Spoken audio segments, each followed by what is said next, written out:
இன்றைக்கி இந்த பச்சை மிளகாய் வச்சு மிளகு பச்சடி வைக்க போகிறேன். பச்சை மிளகாயை இந்த மாதிரி ரெண்டாக கீறி அதில் உள்ள வித்தெல்லாம் எடுத்து வெறும் பச்சை மிளகு மட்டும்தான் இருக்குது. உருவாப்பொடி, காயப்பொடி, கடுகு, மஞ்சத்தூள், புளியும் கலக்கி இறுத்து வச்சுருக்கேன். கடாயில் 2 டேபிள் ஸ்பூன் எண்ணெய் ஊற்றிருக்கேன். அதில் கடுகு,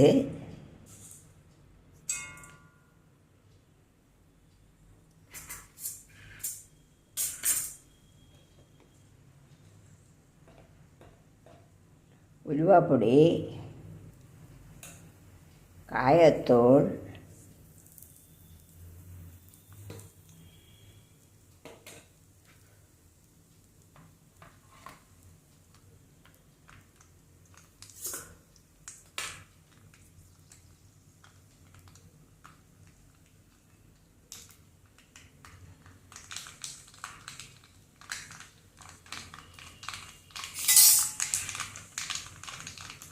கடுகு பொட்டிடுச்சு. இன்னும் கறிவேப்பிலை,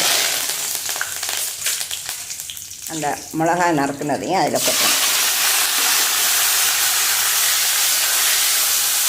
நல்ல கிளறி கொடுத்து லோ ஃப்ளேமில் மூடி வச்சு வதங்க விடணும்.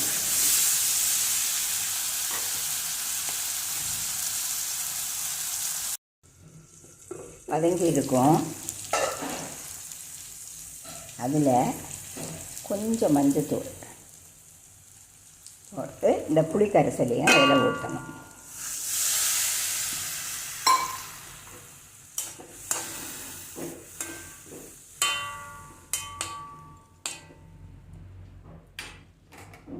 மறுபடியும் மூடி வச்சு அதை நல்லா வேக விடணும். நல்லா கொதிச்சிடுச்சு, மிளகு வெந்தாச்சு. அப்புறமா இந்த கார்ன்ஃப்ளவர் மாவு அதை 2 ஸ்பூன் எடுத்து கலக்கி வச்சுருக்கேன். அதையும் அதில் ஊற்றணும். ஒரு சின்ன பீஸ் சர்க்கரை, வெல்லம், அதையும் அதில் போடணும். போட்டு நல்லா கிளறி கொடுக்கணும். கொஞ்சம் தண்ணியும் ஊற்றணும்.